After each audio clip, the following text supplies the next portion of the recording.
दो सीबीटी में होता है, पहला सीबीटी 1 होता है, दूसरा सीबीटी 2 होता है। अब जनरल अवेयरनेस को मैंने सबसे लास्ट में क्यों रखा है, ये आपको मैं रीजनिंग और टेक्निकल के सिलेबस बताने के बाद में बताऊंगा क्यों रखा है। तो ये आपका क्या होना चाहिए, टारगेट रहना कि सबसे ज़्यादा आपका समय किस पे देना चाहिए टेक्निकल पे। मान लीजिए आपके पास 10 आवर्स है, तो उसमें से आप क्या कर सकते हैं कि 7 आवर्स आप टेक्निकल पे दीजिए, 2 आवर्स रीजनिंग पे दीजिए और 1 आवर आप जीके जीएस पे दीजिए। हेलो गाइज, आज की इस वीडियो में हम लोग डिस्कस करेंगे एसएससी जेईई 2025 के डिटेल सिलेबस के बारे में। आपको क्या पढ़ना है और क्या छोड़ के जाना है। आज की ये वीडियो 2 टाइप ऑफ स्टूडेंट्स के लिए होने वाली है।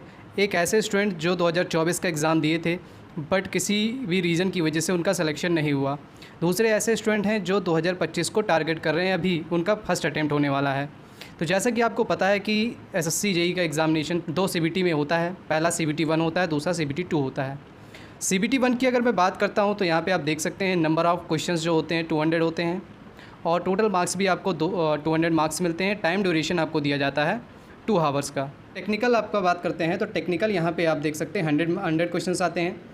जनरल अवेयरनेस के 50 क्वेश्चंस एंड मैं रीजनिंग की बात करूँ तो यहाँ पे 50 क्वेश्चंस आते हैं और ये टोटल आपको 200 मार्क्स का आपको पेपर देखने को मिलता है।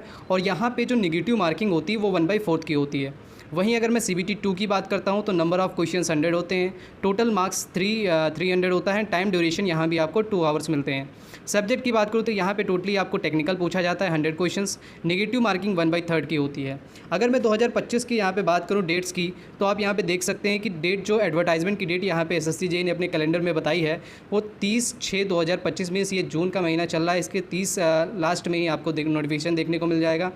और मैं बात करता हूँ उसी समय से आपका क्या हो जाएगा, ऑनलाइन एप्लीकेशन चालू हो जाएंगे। क्लोजिंग डेट जो है 21 जुलाई को ये क्लोजिंग डेट हो जाएगा और एग्जामिनेशन का जो मंथ बताया गया है वो 27 अक्टूबर से 31 अक्टूबर के बारे में बताया गया है। तो यहाँ पे हम लोग देखने वाले हैं इस वीडियो में कि सिलेबस क्या रहने वाला है हमारा एसएससी जेईई 2025 के लिए, क्या हमको पढ़ना है और क्या छोड़ना है। तो सबसे पहले हम स्टार्ट करते हैं रीजनिंग से कि रीजनिंग में आपको क्या करना है। उसके बाद हम लोग टेक्निकल के बारे में डिस्कस करेंगे और सबसे लास्ट में हम लोग जनरल अवेयरनेस के बारे में डिस्कस करेंगे।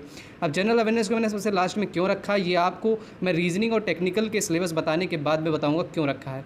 और आपको एक बढ़िया सा बताऊंगा कि किस तरीके से आप 2025 को टारगेट करेंगे और किस किस सब्जेक्ट को आप मेजरली फोकस करेंगे जिससे आपका सिलेक्शन आप यहाँ पे ले सकते हैं एसएससी जेईई में। तो चलिए सबसे पहले हम रीजनिंग से स्टार्ट करते हैं। तो हम लोग सबसे पहले डिस्कस करेंगे रीजनिंग के बारे में। रीजनिंग का सिलेबस क्या है, कौन कौन से टॉप के आपके यहाँ पे टॉपिक्स हैं जो आपको इंपॉर्टेंट देखने हैं और 2024 का यहाँ पे क्या वेटेज रहा था। 2024 में कौन कौन से टॉपिक से सबसे ज़्यादा क्वेश्चन आए थे, मैंने डिटेल एनालिसिस किया है। हर शिफ्ट 2024 में जितनी भी शिफ्ट हुई हैं उन सभी शिफ्ट का मैंने एनालिसिस किया है कि आपको किस टॉपिक से कितने क्वेश्चंस आए हैं। तो चलिए डिस्कस कर लेते हैं। ये आप देखिए तो सबसे पहले यहाँ पे आप देखेंगे coding, decoding and alphabet sets. ये आपके काफ़ी इंपॉर्टेंट क्या बोलते हैं टॉपिक हैं। अगर मैं बात करूँ ओवरऑल जो इसका वेटेज रहता है 8 से 9 नंबर का रहता है, बट अगर मैं 2024 की बात करता हूँ तो यहाँ पर आप देख लीजिए कि कोडिंग डिकोडिंग में आपको 10 क्वेश्चन पूछे गए हैं और अल्फ़ाबेट सेट से 2 क्वेश्चन आए हैं। 2024 का ये डाटा है और ये ओवरऑल डाटा रहता है आपका जो प्रीवियस एग्ज़ाम मतलब जो प्रीवियस इसके एग्ज़ाम्स हुए हैं और ये 2024 का है। अब यहाँ पे देखिए जो एनालॉजी एंड क्लासिफिकेशन, इसमें देखिए तो 8 से 9 मार्क्स जनरली आता है, लेकिन अगर 2024 की बात करें तो यहाँ पे 5 से 6 क्वेश्चंस, नियर अबाउट 6 क्वेश्चंस मैंने देखे हैं जो कि आए हैं।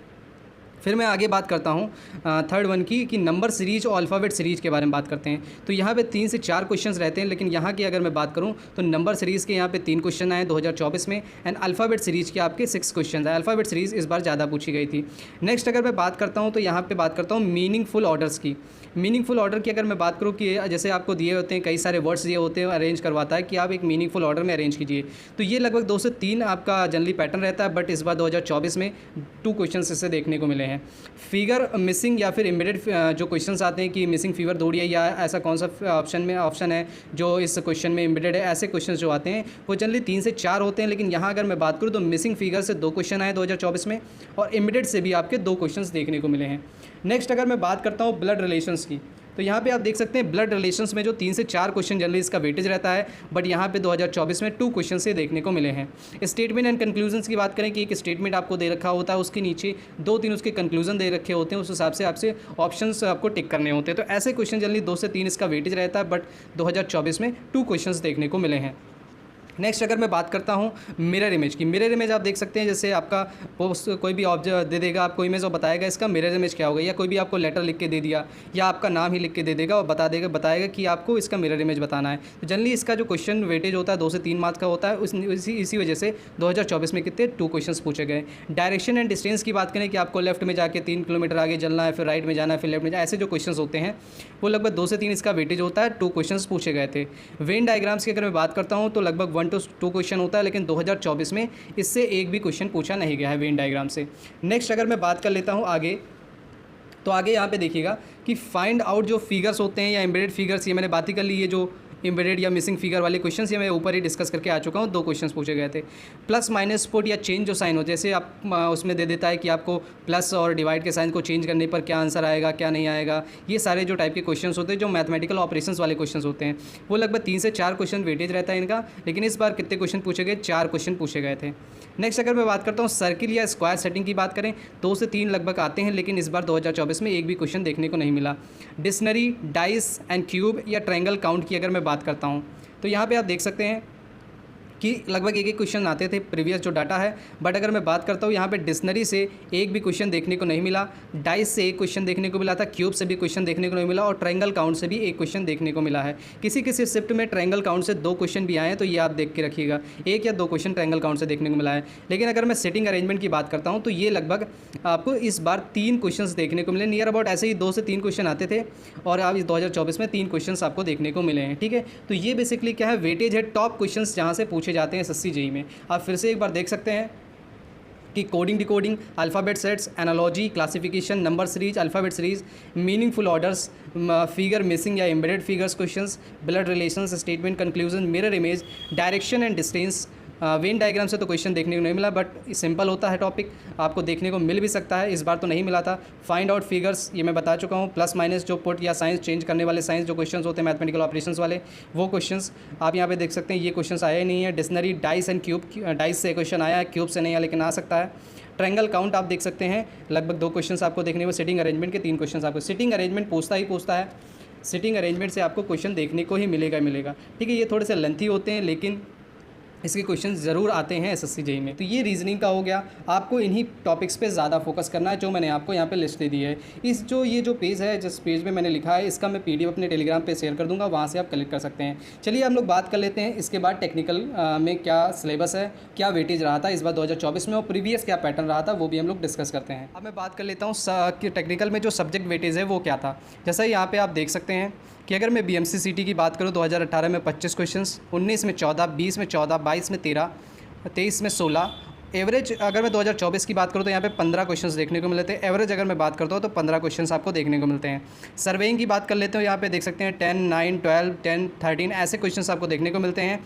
2024 में आपको 10 क्वेश्चंस देखने को मिले थे और एवरेज इसका लगभग 12 मार्क्स का रहता है। सॉइल मैकेनिक्स की बात करें तो 5 क्वेश्चंस, 8 क्वेश्चंस, 11 क्वेश्चंस, 10 क्वेश्चन 2024 में देखने को मिले थे। नियर अबाउट इसका जो एवरेज आता है वो 10 के अप्रॉक्स आता है। नेक्स्ट अगर मैं बात कर लेता हूँ हाइड्रोलॉजी, इरिगेशन एंड हाइड्रोलॉजी की, तो आप देख सकते हैं 2024 में 9 मार्क्स का पूछा गया था। ओवरऑल वेटेज आप देख सकते हैं कैसा रहा था। RCC यहाँ पे 10 मार्क्स की पूछी गई थी 2024 में। ट्रांसपोर्टेशन की बात करें तो ये भी 10 मार्क्स का था। एस्टिमेशन आपके 8 क्वेश्चंस यहाँ पे देखने को मिले थे। एंड फ्लूइड मैकेनिक्स की अगर मैं बात करता हूँ तो यहाँ पे 12 मार्क्स का आपको देखने को मिला था। ये 2024 का CBT 1 का आपका पैटर्न आप मैंने बता दिया, सब्जेक्ट क्या वेटेज रहता है। अब मैं बात करता हूँ आपको GK GS के बारे में। मैंने क्यों कहा था GK GS का आपका जो मैं वो सबसे लास्ट में डिस्कस करूँगा, ये मैं आपको बता देता हूँ। तो देखिए, सबसे पहले मैं आपको एक एनालिसिस आपको बताता हूँ। जैसे आपको पता है कि टोटल जो SSC JEE का जो ओवरऑल आपके सिलेक्शन के लिए जो मार्क्स चाहिए होते हैं वो आउट ऑफ 500 आपको देखने होते हैं। आउट ऑफ 500 में से कितने मार्क्स आपको आए हैं ये आपको देखना होता है। इसमें अगर मैं बात करता हूँ CBT 1 में 200 मार्क्स का होता है और CBT 2 की बात करते हैं, CBT 2 जो होता है वो आपका होता है 300 मार्क्स का। तो इसमें आपको प्योरली टेक्निकल पूछा जाता है। बट अगर मैं बात करता हूँ CBT 1 की, तो यहाँ पे टेक्निकल के साथ साथ रीजनिंग प्लस साथ साथ अवेयरनेस आपको GK GS में आपको देखने को मिलता है। तो यहाँ पे आप देखिए, टेक्निकल यहाँ है 300 मार्क्स हो गया, ठीक। टेक्निकल यहाँ पे है 100 मार्क्स का, 100 मार्क्स ये हो गया, टोटल कितने हो गए 400 मार्क्स का हो गया, समझ रहे हैं। फिर रीजनिंग यहाँ पे देखिए 50 मार्क्स की रीजनिंग पूछी जाती है। रीजनिंग को और जोड़ दीजिए तो ये 450 मार्क्स हो गए। बचा आपका GK GS जो कि 50 मार्क्स का होता है, ठीक है। तो आप देख सकते हैं 500 में से आउट ऑफ 500 आउट ऑफ 500 आप देखिए कि टेक्निकल और रीजनिंग को मिलाकर आप कितने परसेंट यहाँ पे देखने को मिल रहा है। ठीक है, तो इसको आप जब काटेंगे तो यहाँ पे आप 90% जो सिलेबस आपका कहाँ से आ रहा है, टेक्निकल और रीजनिंग से आता है। इसीलिए मैंने टेक्निकल और रीजनिंग आपको स्टार्टिंग में सारा सिलेबस डिस्कस कर लिया है, कौन सा टॉपिक्स इंपॉर्टेंट है, कौन सा टॉपिक कम इंपॉर्टेंट है, और जो मैंने बताया वो आपको पढ़ना है, बाकी आपको लीव करके जाना है या फिर बहुत ही कम उस पर ध्यान देना है उन टॉपिक्स पे। ठीक है, तो ये चीज़ें मैंने आपको बता दी। ठीक है, और रीजनिंग में आप जीके जीएस देख सकते हैं 50 मार्क्स का है। ठीक है, CBT 1 में अगर आप इस पे ज़्यादा पकड़ बनाएंगे टेक्निकल और रीजनिंग में तो आपका आराम से 150 नंबर यहाँ हो जाएगा। और जीके जीएस में अभी मैं कुछ सेलेक्टेड टॉपिक बताऊंगा, वो आप पढ़ लेंगे तो आराम से इसमें 25 से लेकर 30 नंबर यहाँ पे आपके आ जाएंगे। आराम से 25 से 30 नंबर आ जाएंगे और यहाँ पे 25 से 30 नंबर आपके यहाँ पे CBT 1 में क्वालिफाइंग हो जाएगा। CBT 1 में क्या है कि 100 और प्लस 50 कितना 150 मार्क्स का हो गया, और यहाँ पे 25 मगर 30 क्वेश्चन भी मान लेते हो तो 180 मार्क्स का ओवरऑल आपका रहेगा टारगेट, जिसमें से आप जितना भी स्कोर कर पाएँ वो आपके लिए फ़ायदेमंद होगा। ठीक है, तो ये मैंने बता दिया कि जीके जीएस में आपको ज़्यादा फंसना नहीं है। लोग जीके जीएस में फंसे रहते हैं, परेशान होते रहते हैं कि क्या पढ़ना है क्या छोड़ना है। ठीक है, लेकिन आपको पता चल गया यहाँ पर कि आपको मेन फोकस जो करना है वो टेक्निकल पे सबसे ज़्यादा करना है। उससे कम अगर मैं बात करता हूँ तो रीजनिंग पे करना है, और उससे कम आपको बात करता हूँ जीके जीएस। तो प्रायोरिटी आपकी जो रहनी चाहिए वो टेक्निकल पे ज़्यादा रहनी चाहिए, देन उसके बाद आपकी रीजनिंग पे रहनी चाहिए, उसके बाद मैं बात कर लेता हूँ तो आपको जीके जीएस पे रहनी चाहिए। तो ये आपका क्या होना चाहिए, टारगेट रहना कि सबसे ज़्यादा आपका समय किस पे देना चाहिए, टेक्निकल पे। मान लीजिए आपके पास 10 आवर्स हैं तो उसमें से आप क्या कर सकते हैं कि 7 आवर्स आप टेक्निकल पे दीजिए, 2 आवर्स रीजनिंग पे दीजिए और 1 आवर आप जीके जीएस पे दीजिए। मतलब उस हिसाब से दीजिए जिस हिसाब से इनका वेटेज रहता है एग्जाम्स में, उस हिसाब से आप टाइम भी अलॉट कीजिए इनको। ठीक है, जैसे यहाँ पे 10% है तो 10% ही क्या दीजिए, जीके जीएस को टाइम भी दीजिए अपने अलॉटेड जो भी आपने टाइम रखा है स्टडी के लिए।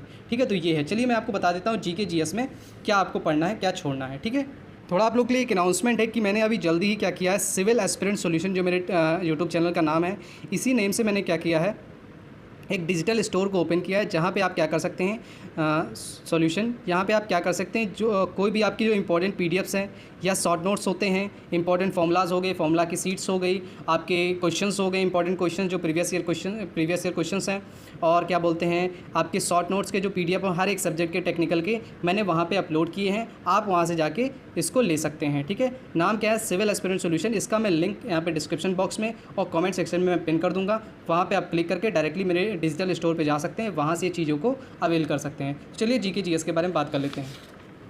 तो ये देखिए सिविल एस्पिरेंट सॉल्यूशन, यहाँ पे मैं जीके जीएस के बारे में बात करने वाला हूँ।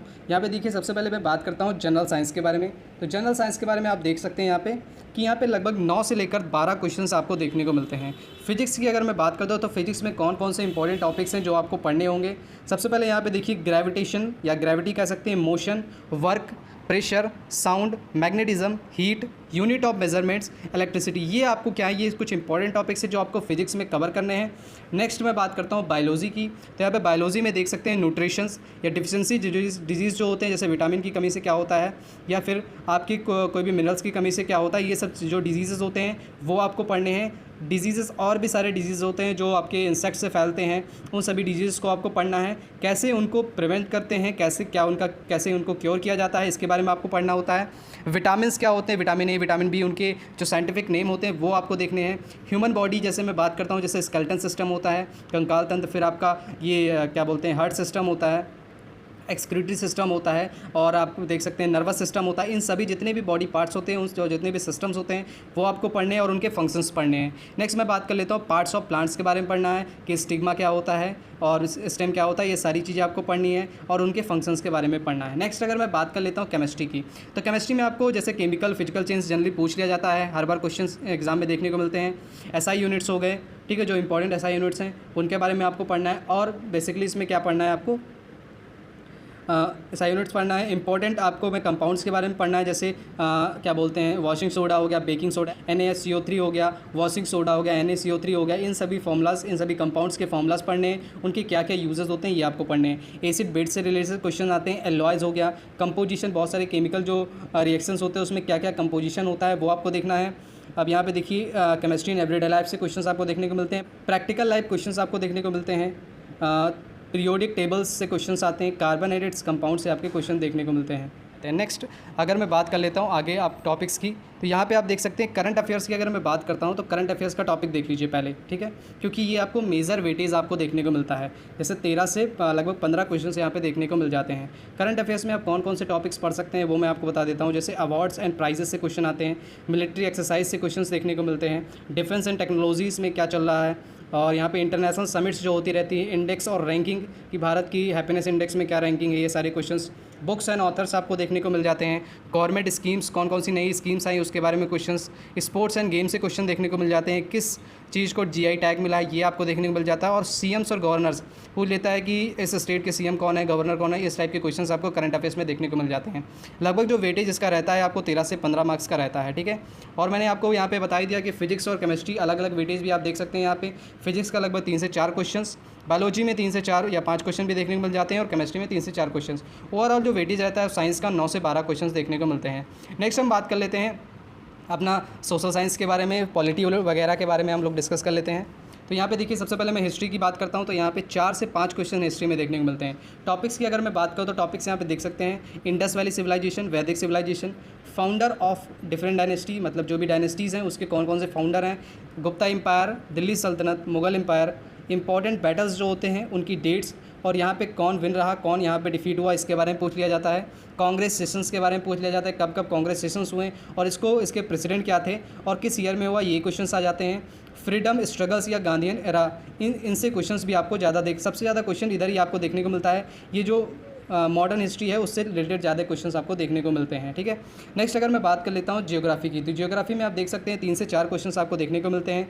इसमें इंपॉर्टेंट टॉपिक्स की बात करें तो solar system, mountains, reverse, dams, passes, country और उसकी कैपिटल करेंसीज, मेजर ट्राइब्स के बारे में देखने को मिलता है क्वेश्चन। सॉइल से रिलेटेड क्वेश्चन होते हैं, फॉरेस्ट से रिलेटेड होते हैं, और ओर्स मिनरल से रिलेटेड क्वेश्चंस होते हैं। नेबरिंग कंट्रीज़ के बारे में पूछ लिया जाता है क्वेश्चंस। नेक्स्ट बात कर लेते हैं पॉलिटी के बारे में, तो पॉलिटी का वेटेज आप देख सकते हैं यहाँ पे। पॉलिटी का जो वेटेज रहता है वो 4 to 5 मार्क्स का रहता है। यहाँ पे कॉन्स्टिट्यूएंट असेंबली से क्वेश्चंस देखने को मिल जाते हैं। सोर्सेज ऑफ कॉन्स्टिट्यूशन, कहाँ से क्या लिया गया, डीपीएसपी कहाँ से लिया गया है, फंडामेंटल राइट्स किस संविधान से लिया गया, ये सारे क्वेश्चंस आपको देखने को मिलते हैं। डीपीएसपी से क्वेश्चंस आपको देखने को मिलते हैं। और यहाँ पे fundamental rights, fundamental duties, important articles जो होते हैं वहाँ से क्वेश्चंस देखने को मिलते हैं। अमेंडमेंट्स जो इंपॉर्टेंट है वो आपको देखने हैं। पार्लियामेंट ऑफ इंडिया से प्रेसिडेंट के आर्टिकल्स सारे देखने हैं, वाइस प्रेसिडेंट के आर्टिकल्स देखने हैं। पंचायत और म्यूनिसिपैलिटी से रिलेटेड क्वेश्चंस देखने को मिलते हैं, और कुछ इंपॉर्टेंट लॉज हमारे बनते हैं, बिल्स बनते हैं, उनसे रिलेटेड भी क्वेश्चंस यहाँ पे पूछ लिए जाते हैं कभी कभी, लेकिन इतना इंपॉर्टेंट नहीं है। नेक्स्ट बात कर लें तो इकोनॉमिक्स में। इकोनॉमिक्स में ज़्यादा आपको ध्यान देने की जरूरत है नहीं, 2 से 3 क्वेश्चन आते हैं, इसको आप छोड़ भी सकते हैं, बट अगर आप पढ़ना चाहते हैं तो इंपॉर्टेंट टॉपिक्स आप पढ़ सकते हैं। जैसे 5 ईयर प्लान्स हो गया, सेंसस के बारे में आप पढ़ सकते हैं, सेंसस, और यहाँ पे जीडीपी और जीएनपी, इंपॉर्टेंट नेशनल इंटरनेशनल जो ऑर्गेनाइजेशंस होते हैं जैसे इसरो हो गया, डब्ल्यूएचओ हो गया, इनका हेडक्वार्टर कहाँ है, इन सभी पे क्वेश्चंस पूछ लिए जाते हैं। नेशनल इनकम से रिलेटेड क्वेश्चंस और सेक्टर्स इन इकोनॉमी से रिलेटेड क्वेश्चंस पूछ लिए जाते हैं। जैसे प्राइमरी सेक्टर्स हो गया, सेकेंडरी और टर्शियरी सेक्टर में कौन कौन से आपके आते हैं, वहाँ पे एग्जांपल्स क्या होते हैं, वो ऐसे रिलेटेड क्वेश्चंस पूछ लिए जाते हैं। नेक्स्ट अगर बात करता हूँ स्टैटिक जीके की, तो यहाँ पे आप देख सकते हैं लगभग 9 to 10 क्वेश्चंस यहाँ पे स्टैटिक जीके के रहते हैं, जिसमें आपको टॉपिक्स की अगर मैं बात करता हूँ तो यहाँ पे क्लासिकल और फोल्क डांस से क्वेश्चंस होते हैं, घराना से क्वेश्चंस इस बार लगभग आने लगे, इस टॉपिक से भी आने लगे हैं, और फेस्टिवल से रिलेटेड क्वेश्चंस होते हैं, म्यूजिकल इंस्ट्रूमेंट से रिलेटेड क्वेश्चंस होते हैं, स्पोर्ट्स एंड गेम एंड उनकी टर्मिनोलॉजीज़ के बारे में क्वेश्चंस होते हैं कि कोई भी आपको टर्मिनोलॉजी पूछेगा किस स्पोर्ट्स से ये रिलेटेड है, ऐसे क्वेश्चंस हो गए। फेमस मॉन्यूमेंट से रिलेटेड क्वेश्चंस हो जाते हैं। नेशनल पार्क, जैसे माधव नेशनल पार्क आपको कहाँ है, ऐसे रिलेटेड क्वेश्चन पूछ लेते हैं। इंदिरा गांधी नेशनल पार्क कहाँ है, ऐसे क्वेश्चंस आपको देखने को मिल जाएंगे। फर्स्ट इन इंडिया मीन्स सबसे पहले प्राइम मिनिस्टर कौन थे, सबसे पहले प्रेसिडेंट कौन थे, ऐसे इस टाइप के क्वेश्चंस आपको देखने को मिल सकते हैं। पहले कौन सी वुमेन थी जिनको नोबेल प्राइज़ मिला था, जो फर्स्ट इन इंडिया है उससे रिलेटेड क्वेश्चंस आपको मैन और वुमेन से दोनों करके जाने हैं। बाकी एक आध क्वेश्चन अगर मैं बात कर लेता हूँ जो बेसिक ऑफ कंप्यूटर से आता है, और इन्वायरमेंट एंड इकोलॉजी से भी आपको लगभग 1 और 2 क्वेश्चंस आपको देखने को मिल जाते हैं, लेकिन इतना इंपॉर्टेंट नहीं है। बट अगर आप पढ़ लेंगे तो आरआरबी जो चाहिए है इसके लिए भी आपका ये कवर हो जाएगा, कंप्यूटर और इन्वायरमेंट एंड इकोलॉजी। तो ये रहा जीके का वेटेज, काफ़ी वास्ट है, लेकिन आपको मैंने बता दिया आपको किस पे ज़्यादा फोकस करना है और किस पे फोकस कम करना है, क्या पढ़ना है और क्या छोड़ना है। मैंने आपको पूरा डिटेल एनालिसिस भी आपको बता दिया है, कैसे आपको किस प्रायोरिटी में आपको चीज़ों को कंप्लीट करना है।